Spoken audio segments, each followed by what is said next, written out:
2 years ago, the Diocese launched its vision statement, Courageously Living the Gospel, which gave us the opportunity to look at 3 aspects of parish life: family ministry, youth ministry, and the way we encourage every parishioner to live their baptismal vocation and to truly be a disciple of the risen Christ. Our connection with Pinellas Hope as a parish and as a deanery has brought a great deal of joyful, enriching encounters with so many in our family of faith. We are all grateful for the opportunity to courageously live the gospel. To courageously live the gospel, Sacred Heart Parish in Pinellas Park made a commitment to stewardship, the idea that everything we have comes from God, and our job is to use our time, talents, and treasure in the best way possible. If there was ever a time to be brave, it's in the midst of a pandemic that the world has never seen. Courageously living the gospel has inspired me daily to stay brave and to stand firm in my faith. One specific thing we really wanted to target was getting youth involved in a commission to help guide our parish into the future. There's so many parts of our plan that were stopped and modified, but we rose with God to follow the vision that He truly had for us.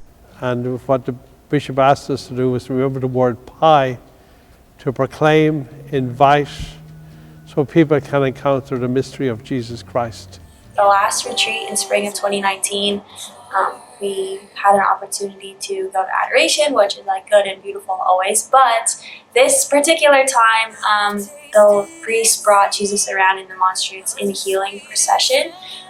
So Jesus was brought to each of us individually, and just like kneeling there on the ground with like Jesus right in front of me, face to face.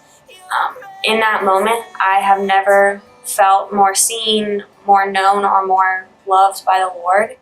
2 years ago, when we made as a goal for our Courageously Living the Gospel initiative a greater outreach to as many people as we could and to have a welcoming atmosphere here at the cathedral, little did we know that we'd have to be doing it in the middle of a pandemic. But a pandemic does not hold back the Holy Spirit. The pandemic has moved us into a world of Zoom, but that has turned out to be a blessing. We have learned a new skill, and we can still see our friends online every week. Courageously living the gospel in the midst of the pandemic, I've seen how families have been gently forced by the will of God to develop home shrines. And it's quite a blessing to see that we are renewing our understanding of the domestic church.